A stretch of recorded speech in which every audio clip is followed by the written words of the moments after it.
नमस्कार दोस्तों, कैसे हैं आप सभी लोग। और आशा करते हैं कि बढ़िया होंगे। आईएफएस के इस पॉडकास्ट सीरीज में आप सभी का स्वागत है। हम शुरू करने जा रहे हैं CSIR net exam oriented podcast series, और इस सीरीज के सीजन 1 सेशन 1 में आप सभी का स्वागत है।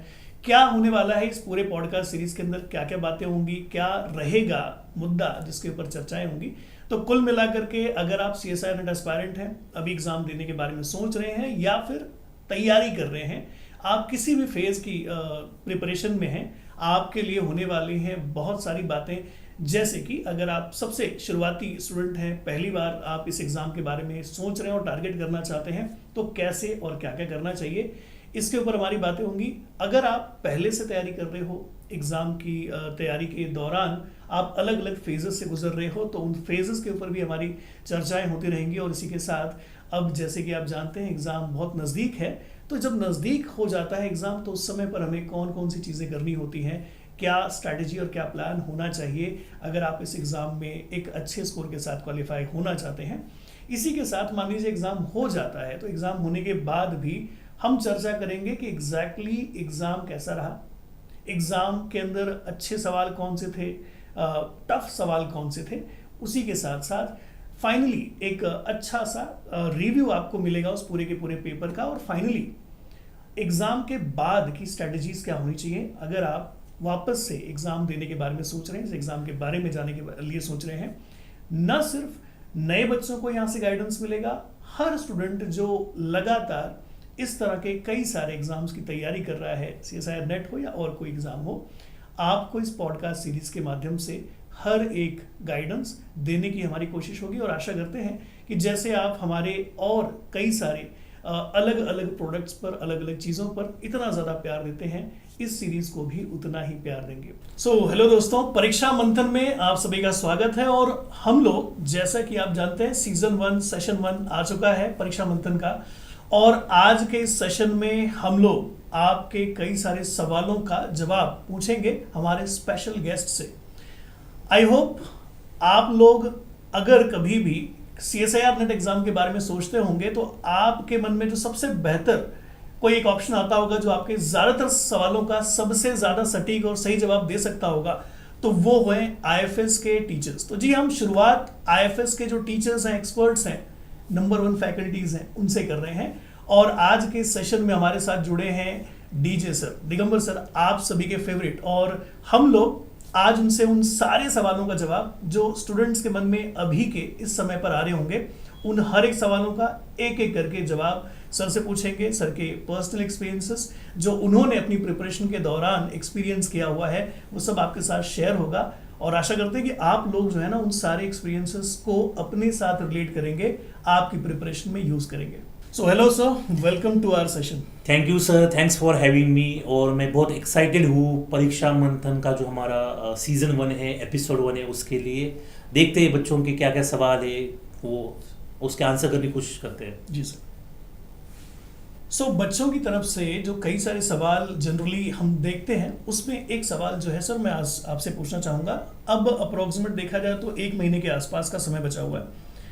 1 महीने के इस समय को कैसे अच्छे से यूज़ करें, क्या प्लान और क्या स्ट्रैटेजी होनी चाहिए किसी भी एग्ज़ाम, या जो भी जो स्टूडेंट्स हैं इसके लिए तैयारी कर रहे हैं, जो भी स्टूडेंट हैं इसके लिए तैयारी कर रहे हैं, आपकी तरफ से इस 1 महीने को ज़्यादा प्रोडक्टिव तरीके से यूज़ किया जाए, इसके लिए क्या होना चाहिए? ठीक है, तो बेसिकली सर लास्ट का जो 1 मंथ बचा है, उसमें सबसे पहले बच्चों को अपने थॉट्स को स्ट्रीमलाइन करना है कि हमें 1 महीने में क्या करना है।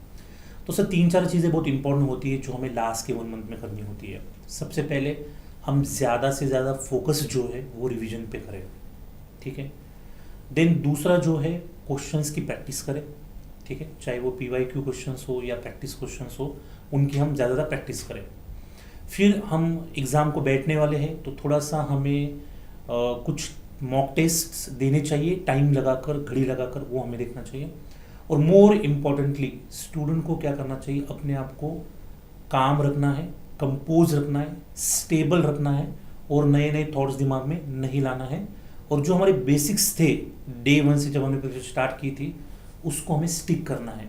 तो लास्ट 1 मंथ में बच्चों ने अगर ये वाली चीज़ें ध्यान में रखी, तो मुझे लगता है कि काफ़ी अच्छा और प्रोडक्टिव उनका 1 मंथ जो है वो हो सकता है।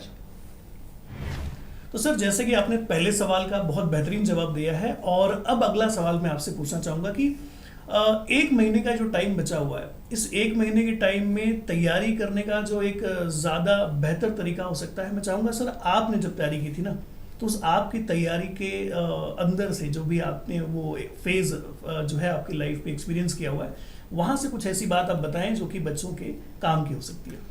ठीक है, तो काफ़ी अच्छा सवाल है सर ये। आप मेरी खुद की पर्सनल जर्नी मुझे पूछ रहे।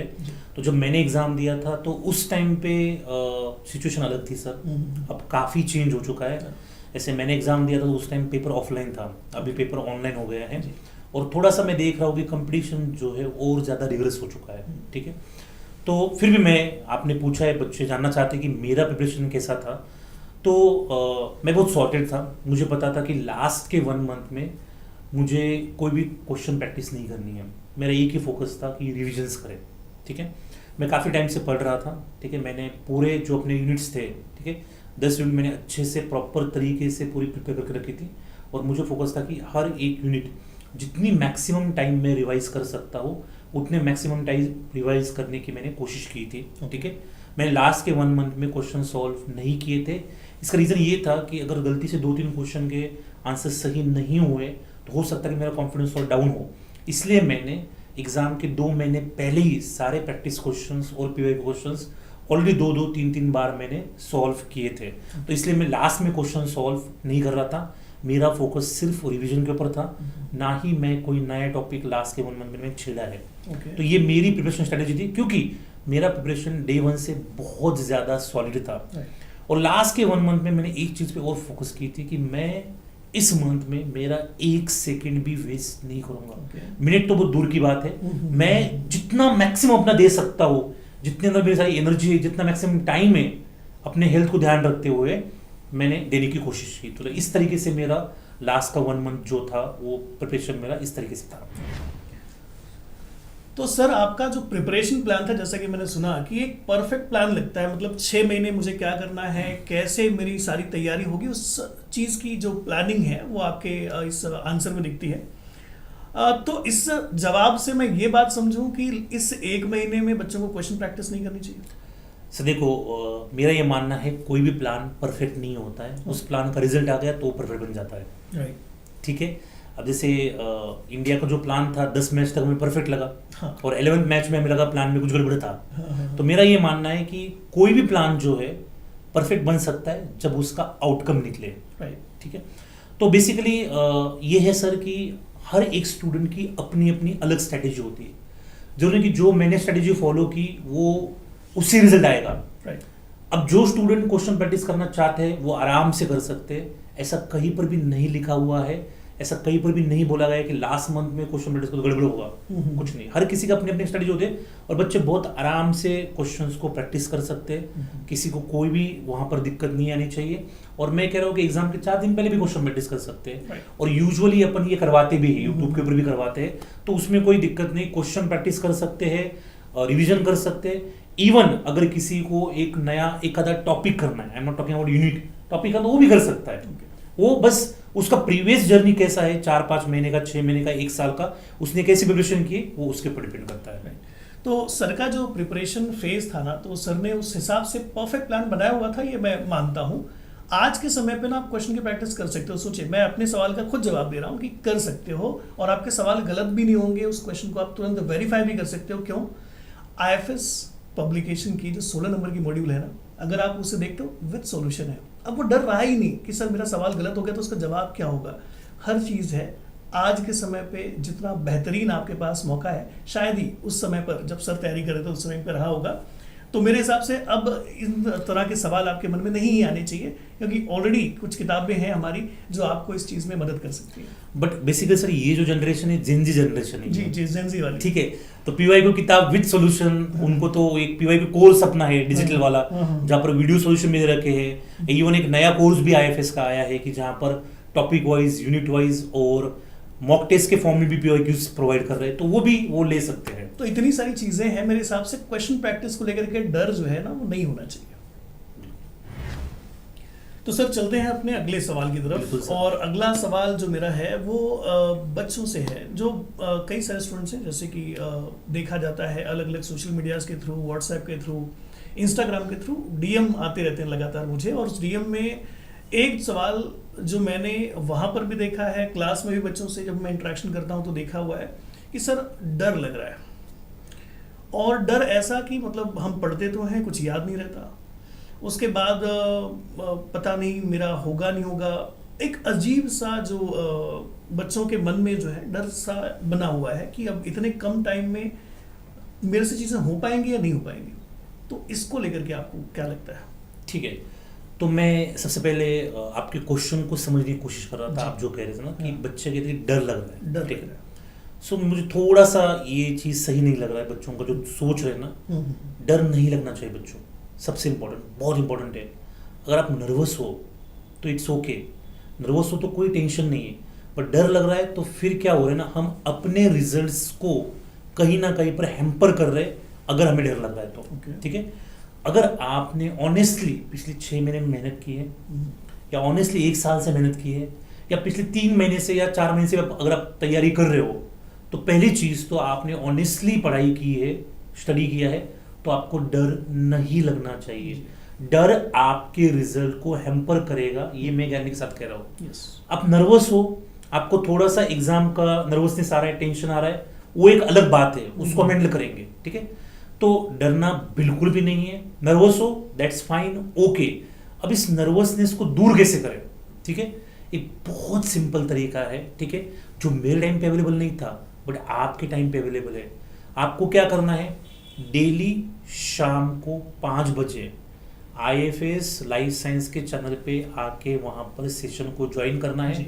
बस 10 से 15 मिनट के लिए सर की बातें सुनो, वहां पर जो कोई पढ़ा रहा है, ठीक है, चाहे वो केसी सर हो, दादा सर हो, लालजी सर हो, विशाल सर, पांच सर, कोई भी वहां पर पढ़ा रहा है, बस 10 से 15 मिनट आप बातें सुनो, डर तो भाग ही जाएगा, नर्वसनेस भी आपके अंदर आएगी नहीं। फुल कॉन्फिडेंस के साथ आप दिसंबर के एंड में CSR नेट एग्जाम देने जाओगे, ये मैं आपको गारंटी के साथ कह रहा हूँ, ठीक है। पढ़ने के लिए मत आओ वहां पर, मैं कह रहा हूँ नर्वसनेस को भगाने के लिए आओ, डर को भगाने के लिए वहां पर आओ। ठीक है। जो 10-15 मिनट में जो एक एनवायरनमेंट बनता है सर ना, वहां पर जो वाइब्स होती है ना, एक अलग वाइब्स होती है। जी, जी। सबको वहां पर बिलीव आता है, एक थॉट आता है कि मेरा तो निकलने वाला है इस बार, Yes. चाहे उसने एग्जाम की प्रिपरेशन की हो ना की हो, क्योंकि ये जो चीज है ना, हम आज से नहीं कर रहे गाइस, ये हम पिछले 20 साल से कर रहे हैं।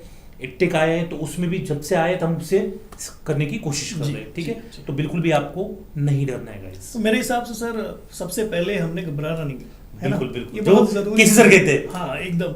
आप अगर घबरा गए तो समझ लीजिए आपकी जो मेहनत है ना, उस मेहनत पर हो सकता है पानी फिर जाए। तो डरना नहीं है, आप हिम्मत बनाएं, आपने बहुत मेहनत की है, आपने बहुत एफर्ट लिए हैं, बस अब इस अंतिम पल में अपने आप को संभालने के लिए तैयार रहो और रिजल्ट आप ही का आएगा। तो सर अगला सवाल मेरा जो है IFS के एग्जाम मैपिंग जो है सेशंस हैं, जो सीरीज हैं, उससे है। आपने सीजन 1 लाया, आपने सीजन 2 लाया, सीजन 3 लाया, है ना। पूरी टीम जो है IFS की आपके लिए एग्जाम मैपिंग सीरीज लेकर के आई। और अभी तक का जो मेरा सर ऑब्जर्वेशन है कि लाखों से ज़्यादा स्टूडेंट्स ने देखा होगा, क्योंकि आप एक बार अगर इन सारे सीजन्स के व्यूज़ निकालते हैं और देखते हैं ना, तो लाखों से ज़्यादा बच्चों ने इस सेशन को, इस सीज़न को मैं कहूँगा सराहा है, ठीक है। तो सर सीज़न 4.0 के लिए आपकी स्पेशल कोई तैयारी अगर है तो बताइए। सर सबसे पहले मैं कहूँगा कि एग्जाम मैपिंग सीरीज जो है, अब वो सीरीज नहीं रह चुकी है, वो अब CSR नेट एस्पिरेंट्स का त्यौहार बन गया है। और जिस तरीके से बच्चों ने रिस्पॉन्स दिया है, जो प्यार दिया है, हमने नहीं सोचा था कि बच्चे इतना एडमायर करेंगे उस चीज़ के लिए। और डेफिनेटली वो जो एक्सपेक्टेशन है बच्चों के काफ़ी ज़्यादा है।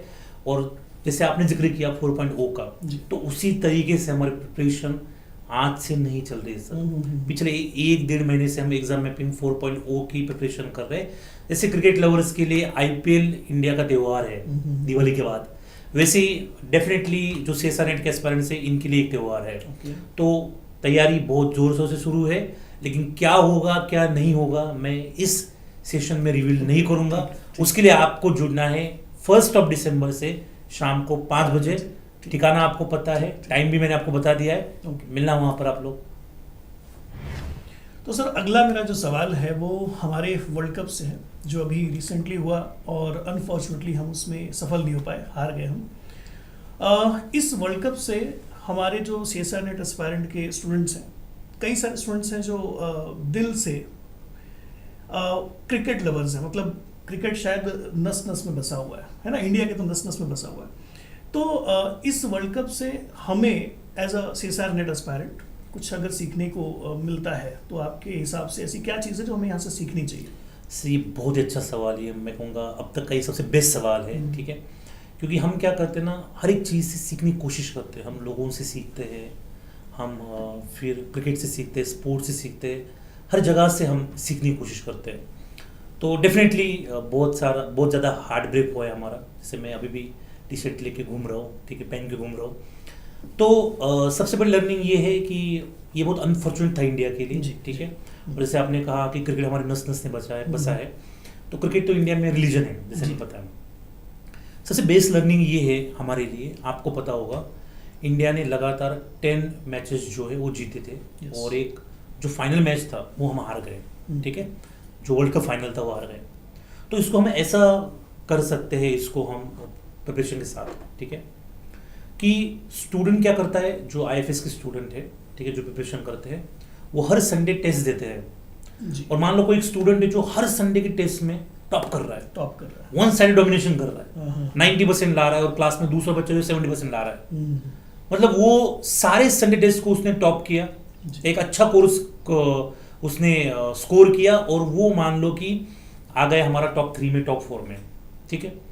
फिर क्या हो गया ना, जैसे सेमीफाइनल में न्यूजीलैंड आया था और हमने न्यूजीलैंड को भी हराया, नॉकआउट मैच आ गया। तो वैसे ही IFS में मॉक टेस्ट होता है अपना, ठीक है, तो मॉक टेस्ट में भी उस बच्चे ने अच्छा परफॉर्म किया, ओके। जब फाइनल रिजल्ट की बारी आई थी, ट्रॉफी उठाने की बारी आई थी, उस टाइम के ऊपर, ठीक है, और वैसे हमारा स्टूडेंट जब एग्जाम हॉल में गया, जो फाइनल CSR का एग्जाम हो गया, तो वहां पर उसका जो पेपर है वो अच्छा नहीं गया, ठीक है। तो ऐसा नहीं कि हमें 6 महीने कंसिस्टेंटली परफॉर्म संडे टेस्ट में, मॉक टेस्ट में करना है, उसके साथ साथ जो एग्जाम के 3 घंटे है उस एग्जाम के दिन पे, ठीक है, जो भी हमारा एग्जाम होगा, वो हमारे लिए बहुत ज्यादा इंपॉर्टेंट है। इवन इनफैक्ट मैं बच्चों को मेरे कई सारे सेशन में कहता हूं, आप संडे टेस्ट में मार्क्स मत लाओ, आप मॉक टेस्ट में मार्क्स मत लाओ, आप मेरे लिए फाइनल में मार्क्स लेके आओ, क्योंकि रिजल्ट जो है अल्टीमेटली उसी से डिसाइड होने वाला है। तो बच्चों, आपने संडे टेस्ट में कितना भी अच्छा किया है, मॉक टेस्ट में कितना भी अच्छा किया है, अल्टीमेटली हमें वो 180 मिनट मिलते हैं, 3 घंटे जो पेपर के होते, उसमें अच्छा करना है, क्योंकि उसी के ऊपर हमारा जो रिजल्ट है वो डिपेंड करता है। तो यही सबसे बड़ी लर्निंग है हमारी, कि हमें लीग मैचेस में या हमें नॉकआउट मैचेस में जो फाइनल मैच है उसमें हमें जीत हासिल करनी है, और वो हमारा एग्जाम का डे है। और इसके पहले हमने जो भी बातें की है सर, वो सारी इसीलिए की है ताकि फाइनल में हमारा रिजल्ट आए। यस, ठीक है सर। एक और न्यूज़ में जो है अभी सुन रहा हूँ कि T20 से दूर रखा जाए विराट कोहली को, जो रोहित शर्मा है, इन सभी को। ये जो न्यूज़ है इसके ऊपर आप क्या कहते हैं? सर इसमें देखो, मैं इसको थोड़ा सा स्टूडेंट की लाइफ से कोरिलेट करना चाहूँगा इसको, ठीक है ना। क्या होता है, अब मान लो कोई स्टूडेंट ना विराट कोहली को फॉलो करता है, कोई स्टूडेंट रोहित शर्मा का बहुत बड़ा फैन होता है, ठीक है, जैसे मुझे पर्सनली रोहित शर्मा बहुत पसंद है, ठीक है।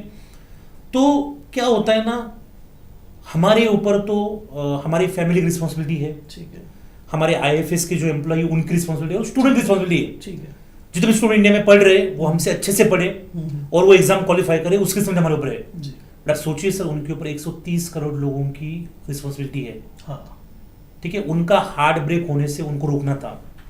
तो जितने ज्यादा एक्सपेक्टेशंस होते हैं लोगों के सर, उतना ही ज्यादा वहां पर हम कैसे प्रेशर होता है, जी, ठीक है ना, उतना ही ज्यादा रिस्पॉन्सिबिलिटी होती है। तो मुझे ऐसा लगता है कि इससे बच्चों को क्या सीखना चाहिए कि हम ना बहुत आगे का ना सोचे, कि अगर रिजल्ट मेरे फेवर में नहीं गया तो फिर मेरे को कौन क्या कहेगा, ये क्या कहेगा, वो क्या कहेगा, वो क्या कहेगा।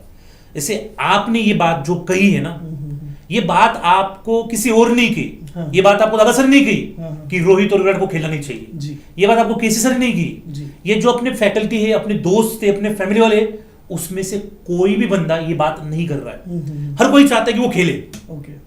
हमें पता है टॉप स्कोरर है वो विराट कोहली, टूर्नामेंट है। रोहित शर्मा जो है उसने क्या खेला है, उससे ज्यादा ओपनर आज तक के वर्ल्ड कप में कोई खेला ही नहीं। बढ़िया। आज तक के पूरे वर्ल्ड कप में कोई खेला नहीं जी। अगर वो दो ही नहीं खेलेंगे तो फिर कैसा होगा? तो इसे सीखने को क्या मिलता है? जो 130 करोड़ लोग हैं ना, वो उनको देखना चाहते हैं जी। बट कुछ लोग ऐसे हैं जो एजेंडा बेस्ड, कुछ उनका अपना सही करने के लिए वो फालतू में उनके ऊपर प्रेशर डाल रहे हैं। तो बच्चों को भी क्या करना है ना, ज्यादा बाहर के लोगों का नहीं सोचना है कि वो मेरे बारे में क्या बात करेगा, वो इसके बारे में क्या बात करेगा, उसके बारे में हमें उसके बारे में नहीं सोचना है। हमें क्या सोचना है, हमारी फैमिली हमारे बारे में क्या सोचती है। और हमारी फैमिली मतलब हम तो रोहित शर्मा को और टीम इंडिया को अपनी फैमिली मानते हैं। हम क्या चाहते हैं कि वो खेले और अच्छा खेले, हमें एंटरटेन करे। और ये सोचो कि आपको इतना बुरा लग रहा है सर, वो तो ग्राउंड पे उनको कितना बुरा लग रहा होगा। तो इन शॉर्ट मैं कंक्लूजन ऐसा करना चाहूंगा कि किसी भी स्टूडेंट को ना बहुत ज्यादा सोसाइटी का सोच के वो मेरे बारे में क्या बात करेगा, मेरा रिजल्ट नहीं आएगा तो कैसा होगा, ये ना सोचे हुए जो प्रेजेंट है, अपना पेपर आने वाला है उसके ऊपर फोकस करे और उसी से स्टिक करे। ठीक है, तो क्या होगा ना, उनको बर्डन कम होगा, उनको प्रेशर कम फील होगा, वो आराम से काम कंपोज होकर अपना पेपर दे सकते हैं। तो ये बिगेस्ट लर्निंग है मुझे लगता है क्रिकेट से, जो अपन को सीखनी चाहिए। ओके। सो कुल मिलाकर के आपको प्रेशर जो है कम से कम रखना है। आप जो है ना, ये मत सोचो कि क्या होगा 3 घंटे बाद, आप ये सोचो कि अभी मुझे क्या करना है, तो शायद आप बेहतर कर पाएंगे। और इसमें सर ये भी है ना कि किसी बच्चों का एक फर्स्ट अटेम्प्ट में नहीं होता, किसी बच्चे का सेकंड अटेम्प्ट में नहीं होता, तो हम सीखे क्रिकेट से सर ना। यस। रोहित शर्मा 2007 से खेल रहा है, अभी तक ओडीआई वर्ल्ड कप उसके हाथ में नहीं लगा है। नहीं लगा। इससे ये प्रूव होता है कि वो बेस्ट प्लेयर नहीं है, वो बेस्ट कैप्टन नहीं है। तो ऐसा प्रूव नहीं होना। तो बच्चों को भी यही सोचना चाहिए कि बच्चे क्या करते हैं, सब पहली बार में तो नहीं निकला ना, दूसरी बार निकलने में क्या मतलब है उसका। ओके। तो ऐसा नहीं होता है ना, ऐसा कुछ नहीं। तो कभी भी अगर वर्ल्ड कप उठाए रोहित शर्मा तो वो बेस्ट प्लेयर ही खेलेगा ना। तो थोड़ा सा ये अपन को चीजें थोड़ी सी सीखनी पड़ेगी वहां से। Yes yes. तो सर मेरा अगला जो सवाल है वो है पेपर में से। पेपर में part A, part B, part C, 3 अलग अलग सेक्शंस हैं। तो अब इन तीनों सेक्शंस को एग्जैक्टली कैसे हमें हैंडल करना है, पहले पार्ट ए करना है, पार्ट बी करना है या पार्ट सी करना है, ऐसे सवाल कई सारे बच्चों के मन में जो है रहते हैं। तो इसको लेकर के आपका सर जो जवाब होगा वो क्या हो सकता है? ठीक है, देखो सर बहुत सिंपल है।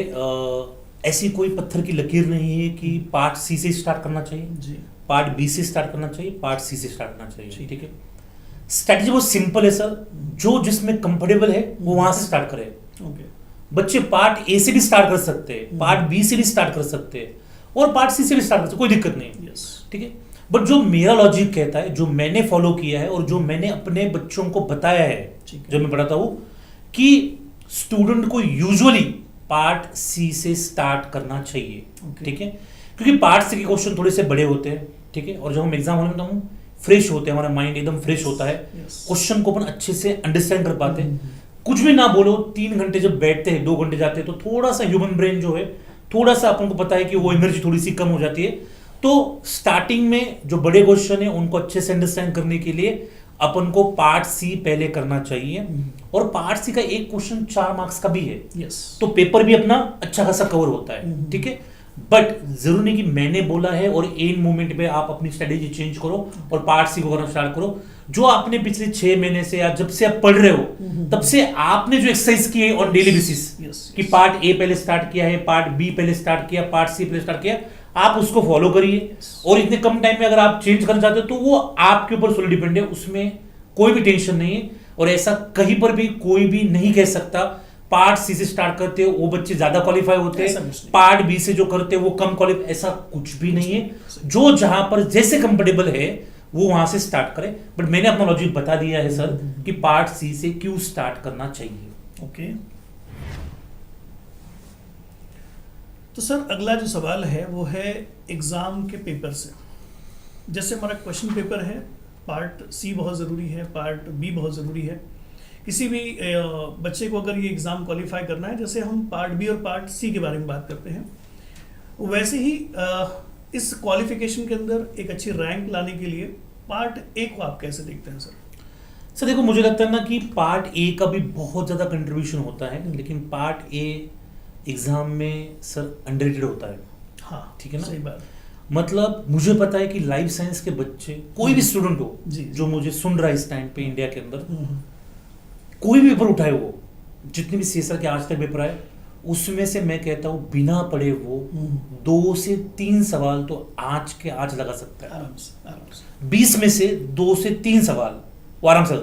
बट एक मेंटल ब्लॉक जो स्टूडेंट ने बना के रखा है कि हम तो लाइफ साइंस के स्टूडेंट है, बायोलॉजी के स्टूडेंट है, मैथ्स की हमारे ऊपर कमांड नहीं है, मैथ्स वो तो ऐसा बिल्कुल नहीं। पहली चीज तो ये मैथ्स नहीं है, जनरल एप्टीट्यूड है।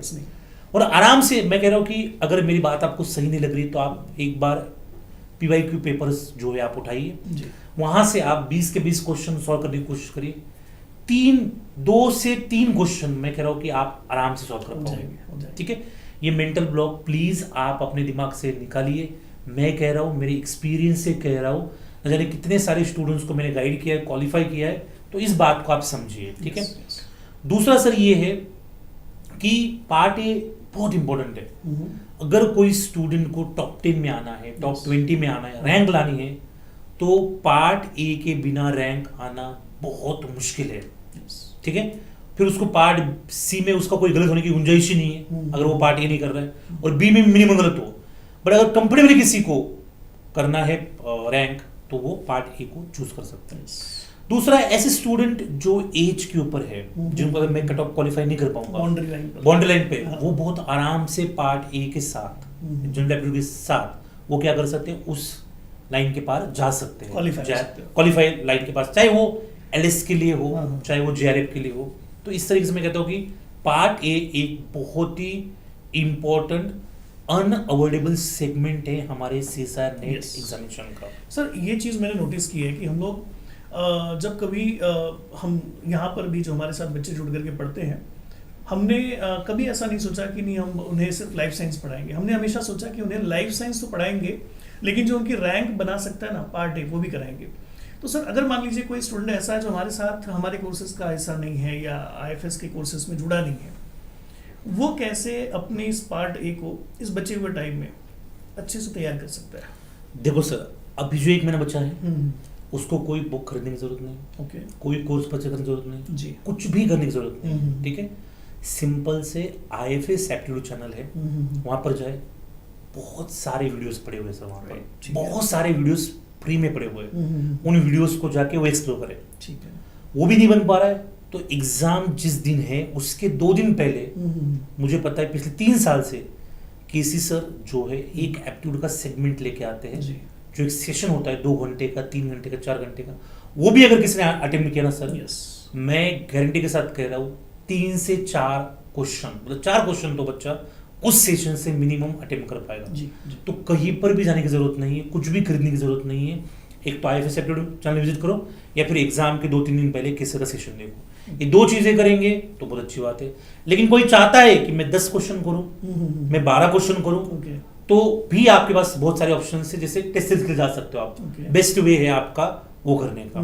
तो इस तरीके से पार्ट ए को अपन कॉन्कर कर सकते हैं सर। ठीक है, तो सर अगला जो मेरा सवाल है सर वो अगेन जैसे आपने जो है देखा होगा कई सारे सेशंस में हमने हमेशा इस चीज़ को एक्सपीरियंस किया हुआ है, और सवाल यही रहता है कि एग्ज़ाम हॉल से बाहर निकले कि सबसे टफ पार्ट था पार्ट बी, है ना। हर बच्चे को ये लगता है कि पार्ट बी इस बार पता नहीं कहाँ से पूछ लिया था, सबसे टफेस्ट पार्ट था, मेरे तो कई सारे क्वेश्चन ही पार्ट बी में गलत हो गए। ये जो स्टूडेंट्स के साथ होता है, इसकी क्या एक ज़्यादा सही इसका रीज़न क्या हो सकता है सर? देखो, मैं ये इसमें कहना चाहूँगा ना कि बहुत सारे स्टूडेंट्स जो होते हैं, एक आधा क्वेश्चन अगर पार्ट बी में आउट ऑफ द बॉक्स आ गए, ठीक है ना, तो स्टूडेंट कहते हैं कि पार्ट बी बहुत डिफिकल्ट था जी। पार्ट सी में सबको पता है कुछ कुछ क्वेश्चन ऐसे हैं जो हमें अंडरस्टैंड ही नहीं होते, हर बार एग्जाम में 1-2 क्वेश्चन ऐसे आते हैं, बट बच्चे चाहते हैं कि पार्ट बी में तो एटलीस्ट वो क्वेश्चन है जो हमने पढ़ा है। तो 1-2 question out of the box होते बच्चों को पार्ट बी बहुत डिफिकल्ट है। अच्छा, बट मैं अगर कहूँगा ना मेरे हिसाब से सर, तो पार्ट बी बहुत आसान है। यस, ठीक है। और इसके बाद इसके लिए मेरे पास ना लॉजिकल रीजंस भी है सर, ठीक है। क्या होता है, 1 लाइनर होता है सर, ठीक है। आप 2-3 सेकंड में क्वेश्चन को पढ़ लेते हो, मैक्सिमम 10 सेकंड में आप क्वेश्चन को पढ़ लेते हो, समझ में आपको आता है।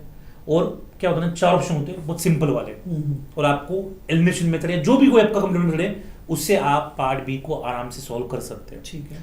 तो पार्ट बी को अगर आपको अच्छे से करना है, बढ़िया तरीके से करना है, तो आपको क्या करना पड़ेगा ना, पहले करने पड़ेंगे कुछ राउंड्स पेपर के अंदर, ठीक है। तो पार्ट बी में है 50 क्वेश्चन, तो पहला राउंड करो और उसमें डिसाइड करो अपने आप को, बोलो कि मैं अगर 100% श्योर हो कि ये क्वेश्चन गलत हो ही नहीं सकता, मैंने कंसेप्ट पढ़ रखा है, बहुत अच्छे से किया है, उसी क्वेश्चन को लगाओ। तो देखो 50 में से कितने सॉल्व हो रहे हैं आपके। ठीक है। जो आमतौर पर अच्छा पढ़ता है 12-15 क्वेश्चन उसके आराम से सॉल्व होते हैं, मैं कह रहा हूं 10 क्वेश्चन सॉल्व हो गए। सेकेंड राउंड में जो 10% 90% मेरा आंसर सही है, पर 10% मेरे को थोड़ा सा गड़बड़ लग रहा है इसमें, तो वैसे क्वेश्चंस अटेम्प्ट करें एलिमिनेशन मेथड लगा के। ठीक है। फिर देखें कि हमें कितने अटेम्प्ट करने हैं। 50 में से हमें 35 करने होते हैं, 35 में से आप कितने करना चाहते हो, 25 करना चाहते हो, 30 करना चाहते हो। तो ऐसे मल्टीपल राउंड्स अगर उस क्वेश्चन को लगाओगे तो मुझे लगता है कि पार्ट भी एक आसान होगा। ठीक। और सबसे इंपॉर्टेंट थोरो रिवीजन। जी। ठीक है, बच्चे यूजुअली आप जैसे कहते हैं कि सुपरफिशियली पढ़ते हैं, ऊपर ऊपर से पढ़ते हैं, उसके लिए ना बहुत डिटेल में आपको रिवीजन करनी चाहिए। और अगेन मैं ये नहीं कहूँगा कि उसके लिए आपको अल्बर्ट ब्रूस लेके बैठना पड़ेगा, रेंजर लेके बैठना पड़ेगा। जो आपने प्रिपेयर किया, जो नोट्स लिखे, वही आप अगर थरली उसको अच्छे से रीड करोगे, कोई भी पॉइंट बिना स्किप किए, पार्ट भी आपके लिए बहुत आसान होना चाहिए। ठीक है। इसमें एक क्वेश्चन मेरे को भी आता है बच्चों से, सर पार्ट बी में कितने अटेम्प्ट करने चाहिए। हाँ। मैं ये कहता हूँ कि देखो भाई, आपने अगर 6 महीने मेहनत की ना सर, ऑनेस्टली मेहनत की ना, 30 के नीचे तो सोचो मत आप। ठीक है। 50 में से 30 क्वेश्चन लगाना चाहिए अगर आपने ऑनेस्टली 6 महीने की है। और जो IFS का स्टूडेंट है, ऑफलाइन में बैठ के पढ़ रहा है, ऑनलाइन में पढ़ रहा है, मैं कहता हूँ भाई 32 क्यों नहीं लगा रहे हो, 35 क्यों नहीं लगा रहे हो। वो चांस मैं लेना चाहता हूँ, ठीक है, हिटमैन की तरह। वो चांस हमें हमेशा लेना चाहिए, ये मेरा सोच है। बट बाकी आपने जो बना के रखा है कि मैं 25 ही करूंगा, करेक्ट करूंगा, 26 ही करूंगा, करेक्ट करूंगा, ठीक है, उस स्ट्रेटेजी को आप स्टिक करिए। लास्ट के 1 मंथ में बहुत ज्यादा ऊपर नीचे करने की जरूरत नहीं है, अपने बेसिक्स के साथ स्टिक करें। Okay okay. So sir finally समय तो हो चुका है। मन तो नहीं कर रहा कि हम अपनी इस चर्चा को यहाँ पर रोकें, लेकिन समय जो है वो परमिट नहीं कर रहा। टाइम हो चुका है। बहुत सारे सवाल हमने इस सेशन में डिस्कस किए। आशा करते हैं कि ऐसे ही हम और सेशन आपके लिए ज़्यादा से ज़्यादा लेकर के आए। आपके कई सारे जो सवाल हमेशा ही हमें मिलते रहते हैं, उसका हम जवाब आपको देते रहें। तो इसी के साथ इस सेशन को हम यहीं पर समाप्त करेंगे। और मैं चाहूँगा कि अब कोई लास्ट मैसेज सर आपकी तरफ से बच्चों के लिए। First of all sir, I hope कि आपने जो भी क्वेश्चंस मेरे को किए ऑन बिहाफ ऑफ स्टूडेंट, मैंने उसका सही तरीके से आंसर करने की कोशिश की होगी। आई होप कि बच्चों को पसंद आए मेरे आंसर्स। और बहुत अच्छा लगा सर, ये एक यूनिटी सेशन था बच्चों के लिए। आई डोंट थिंक कि ऐसा सेशन मैंने कभी देखा है या कभी बच्चों ने भी देखा होगा। तो आई होप कि बच्चों को पसंद आए, वो अप्रिशिएट करे इस चीज़ को। ठीक है, उनको पसंद आता है तो वो बताए हमें कि कैसा लगा ये। और मतलब मुझे अच्छा लगा सर, बहुत अच्छी अलग वाइब्स आ रही थी, बढ़िया मज़ा आया। ठीक है, बच्चों को जो क्वेश्चंस थे बहुत ज़्यादा इंटरेस्टिंग थे। ठीक है, तो डियर स्टूडेंट्स, आई होप कि आप इस सेशन से बहुत कुछ सीखे होंगे। और जो चीज़ें बताई मैंने बहुत ही टेस्टेड एंड प्रूवन है। उन चीज़ों को आप अपनी प्रिपरेशन में इम्प्लीमेंट करने की कोशिश कीजिए। और जो आपका एग्ज़ाम है उसके लिए आराम से stay calm, compose, properly focus करो, टाइम यूटिलाइज करो प्रॉपरली। सर बच्चों को मैं कहना चाहता हूँ एवरी मिनट एवरी सेकेंड अपन को बहुत प्रॉपर यूटिलाइज करना चाहिए। और जैसे मैं हमेशा बच्चों को कहता हूँ, wishing you all the very best. ठीक है, बढ़िया करिए। और हमारे लिए सबसे बड़ा गिफ्ट जो होगा वो होगा आपका JRF। ठीक है, जो आपका सपना है। तो मेरे साइड से इतना है, बेस्ट विशेष है। तो सर हम सेशन को एंड करते हैं अपने उस डायलॉग से, आपके उस डायलॉग से कि सर अगर हमसे नहीं होगा तो किससे होगा। तो इसी तरीके से हमारे और भी जो सेशंस आगे आएंगे उन सभी को जो है अगर आप देखना चाहते हैं, आपके अगर कुछ सजेशंस हैं कि मेरे ये सवाल हैं, आप आने वाले पॉडकास्ट सीरीज़ में इन सवालों को कवर करें, तो उन सवालों को आप कमेंट बॉक्स में पोस्ट करिएगा। और उन सारे सवालों को हम डेफिनेटली आने वाले पॉडकास्ट के अंदर डेफिनेटली कवर करेंगे, राइट।